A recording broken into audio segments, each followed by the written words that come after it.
Hello friends, कैसे हो आप सभी। उम्मीद करता हूं बहुत अच्छे होंगे। तो मैं आपका साथी, आपका दोस्त, आपके लिए फिर से एक ऐसा क्वेश्चन लेकर के आया हूं कि शायद ही आपने पहले कभी देखा हो हिस्ट्री में। ठीक है, तो चलिए दोस्तों, बहुत गजब क्वेश्चन है, बहुत ही ध्यान से देखना है ये क्वेश्चन। ठीक है, और एक बात और बता दें आपको, अगर क्वेश्चन पसंद आए, ठीक है, तो बिना कमेंट के नहीं जाना है। बहुत प्यारा सा कमेंट करना है, ज्यादा नहीं तो हार्ट्स कर देना। ठीक है, और वीडियो को शेयर करना और लाइक करना दोस्तों।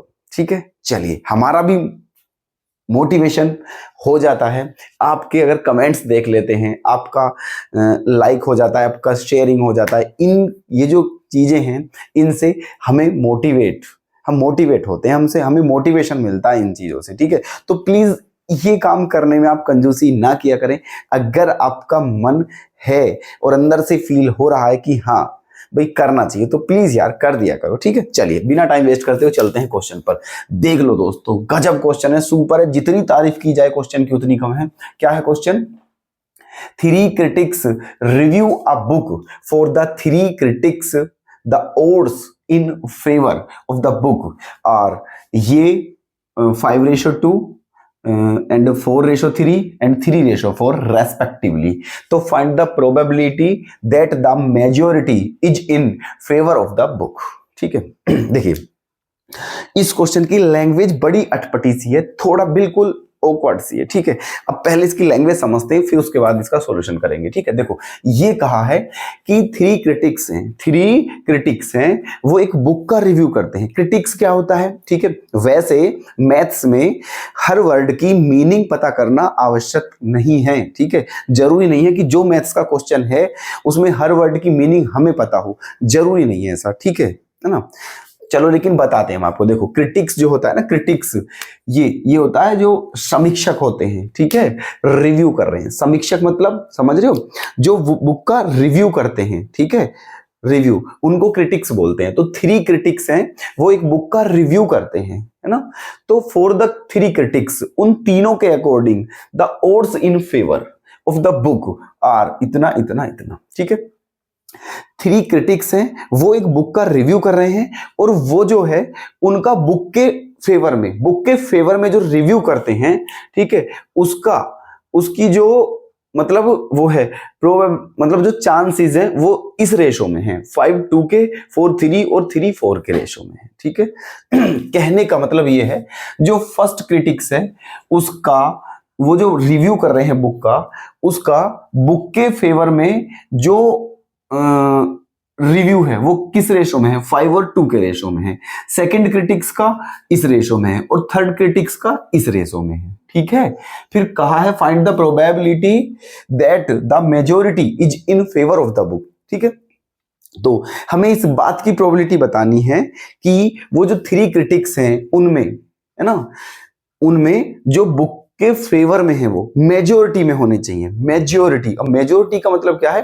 3 critics हैं, ठीक है, तो बुक के फेवर में उनका रिव्यू बताना है। ठीक है, कि जो 3 critics हैं बुक के फेवर में उनका रिव्यू जो है वो क्या, मतलब कितना है, उसकी प्रोबेबिलिटी क्या है, ये बताना है हमें। अब इसका मतलब ये हुआ कि 3 बंदे हैं। ठीक है, अब मेजोरिटी होनी चाहिए, तो मेजोरिटी का मतलब क्या है? इसका मतलब 3 में से कम 2 क्रिटिक्स ऐसे अवश्य होने चाहिए जो बुक के फेवर में हो। ठीक है, जो बुक के फेवर में रिव्यू करते हो, कोई से भी 2 जरूर होने चाहिए, कम से कम 2 होने चाहिए। क्योंकि अगर क्वेश्चन में मेजोरिटी बोल दिया है, क्वेश्चन में क्या बोल दिया है? मेजोरिटी, तो मेजोरिटी का मतलब है, ठीक है, अधिक, मोर। ठीक है, तो 3 में से ज्यादा। ठीक है, तो 2, कम से कम 2 जरूर होने चाहिए, क्योंकि जिस पक्ष में 2 होंगे वही आपका क्या होगा? बहुमत वाला पक्ष माना जाएगा। ठीक है, तो कम से कम 2 क्रिटिक्स ऐसे जरूर हों जो बुक के फेवर में रिव्यू करते हो। इस बात की प्रोबेबिलिटी हमें बतानी है। क्वेश्चन की लैंग्वेज समझ में आ गई आपके? जो हमने अभी कहा है, जो समझाया है, उससे सहमत हो? समझ में आ गया ना क्वेश्चन क्या है? अब करते हैं इस क्वेश्चन का आंसर। ठीक है, देखिए अब ये क्वेश्चन थोड़ा अजीब ऐसे भी है क्योंकि रेशो में दिया है। रेशो में, तो रेशो में क्या है? कोई दिक्कत नहीं है। ठीक है, मतलब ये है इस बात का, ठीक है, जो पहला क्रिटिक्स वो बुक के फेवर में इस रेशो में रिव्यू करता है। 5 तो यस में कंडीशन है और 2 नो में कंडीशन है। 4 यस में, 3 नो में, 3 यस में और 4 नो में, ऐसे समझिए आप, ठीक है, ये सिस्टम है। तो अब देखो मान लेते हैं जो फर्स्ट क्रिटिक्स है ना, सॉल्यूशन ध्यान से देखिएगा प्लीज, है ना, लेट E1 कोमा, चलो E1 ही लिखते हैं, E1 इक्वल्स टू इवेंट, ठीक है। मान लेते हैं जो E1 है वो कौन सी इवेंट है ना, the first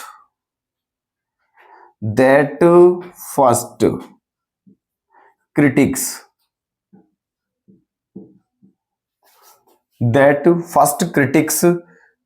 review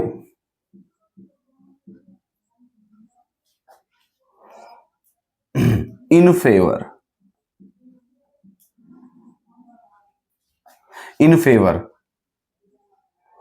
of book, ठीक है। मान लेते हैं कि जो E1 है वो E1 जो इवेंट है वो कब है, जब फर्स्ट क्रिटिक्स बुक के फेवर में रिव्यू करता है ना। E2 क्या मान लेते हैं, ये वो इवेंट है जब सेकंड क्रिटिक्स बुक के फेवर में रिव्यू करता है, ठीक। और मान लेते हैं जो E3 है वो क्या है, दैट जब थर्ड क्रिटिक्स, ठीक है, बुक के फेवर में रिव्यू करता है। कोई दिक्कत? ठीक है, जरा सी भी दिक्कत हो तो बिल्कुल बताना है आपको, ठीक है। मान लिया जो E1 है वो कौन सी इवेंट है, जब फर्स्ट क्रिटिक्स बुक के फेवर में रिव्यू करता है, E2 जब सेकंड क्रिटिक्स और E3 जब थर्ड क्रिटिक्स, ठीक है। अच्छा जी, अब तो क्या करना चाहिए हमें, अब इनकी प्रोबेबिलिटी निकाल लेते हैं। तो प्रोबेबिलिटी Pe1 निकाल लेते हैं, Pe1। अब Pe1 समझ गए आप, ये Pe1 क्या है, ये कौन सी प्रोबेबिलिटी है, ये वो प्रोबेबिलिटी है जब फर्स्ट क्रिटिक्स बुक के फेवर में रिव्यू करता है, तो उसकी प्रोबेबिलिटी Pe1 है। तो क्या हो जाएगी ये, यहां देखो, यहां से निकालेंगे। तो पहले क्योंकि फेवर में रिव्यू करना है, फेवर में, किस में रिव्यू करना है, फेवर में, ठीक है। तो 5 अपॉन इन दोनों का सम, ठीक है, 5 अपॉन 7 दोनों का सम, ठीक। और Pe2 क्या हो जाएगा, 4 अपॉन 7, 4 अपॉन 7। और Pe3 क्या हो जाएगा, Pe1 Pe2 Pe3, Pe3 क्या हो जाएगा आपका 3 अपॉन 7, ठीक है ना, 3 अपॉन 7 ये हो गया है। अब क्योंकि हमें वो प्रोबेबिलिटी भी चाहिए कि जब ये फेवर में ना हो, ठीक है, तो उनको क्या कर लेते हैं, है ना, P यही निकाल लेते हैं, Pe1 डैश, ये कौन सी प्रोबेबिलिटी है, जब फर्स्ट क्रिटिक्स बुक के फेवर में रिव्यू नहीं करता है, ठीक है। तो इसे 1 में से माइनस करेंगे तो क्या आ जाएगा, 2 अपॉन 5, ठीक है, 2 अपॉन 5। और वो चीज यहीं से भी निकल जाएगी, क्योंकि ये जो रेशो है ये क्या है, पता है रेशो किसका है, ये फेवर में करने का है, ये फेवर में नहीं करने का है। तो जब फेवर में निकाला तो 5 ऊपर लिया और अपॉन में दोनों का सम, ठीक है। अब जब नहीं करने का निकालेंगे तो नहीं करने वाला ऊपर लेंगे बटे, ऐसे करके, ठीक है। 2 अपॉन 7 आएगा, 2 अपॉन 7, ओके। Pe2 ये क्या आ जाएगा यहां से, 3 अपॉन 7, 3 अपॉन 7।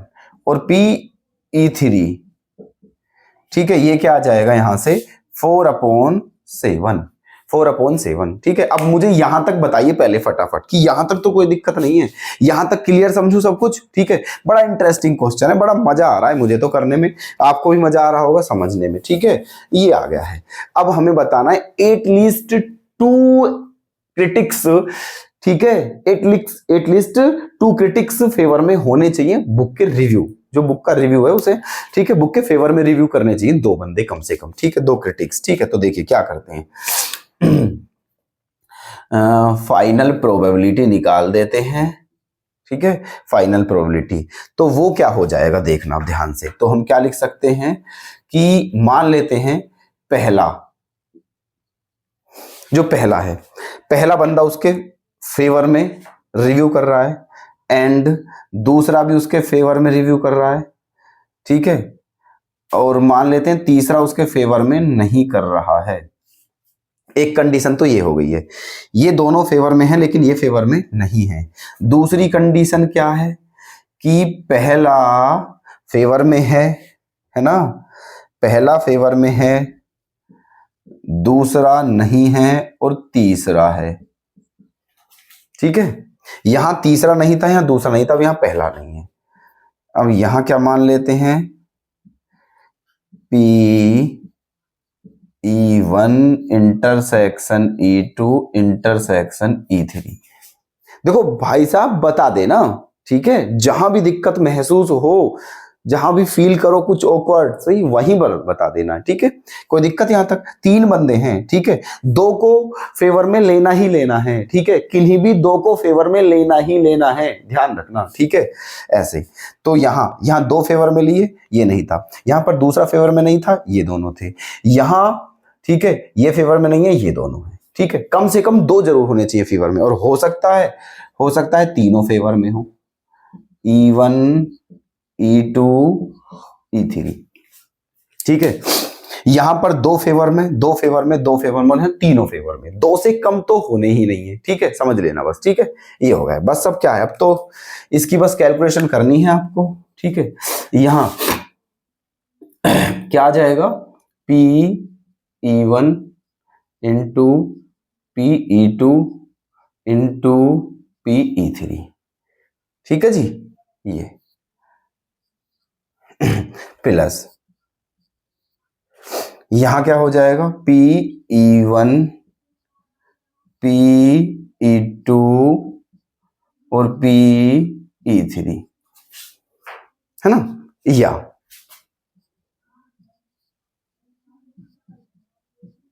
P(E1)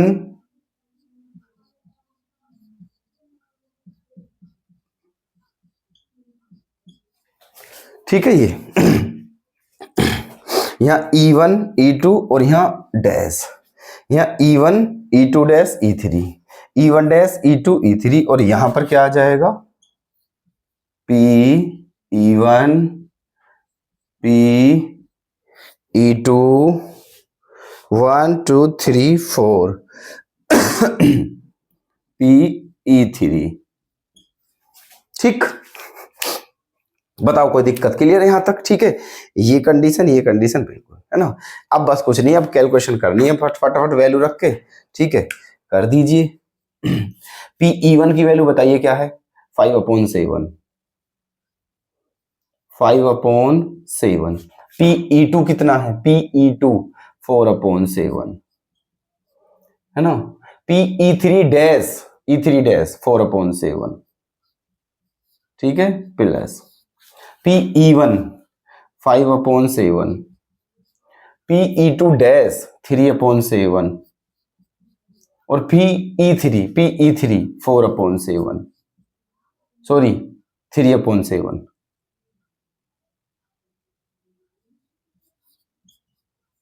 ठीक है।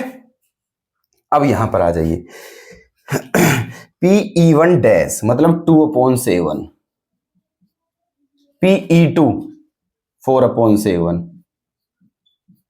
P(E3) 3/7,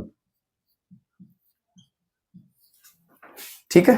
1 2 3 लास्ट, P(E1) P(E2) और P(E3), ठीक है भाई साहब, है ना।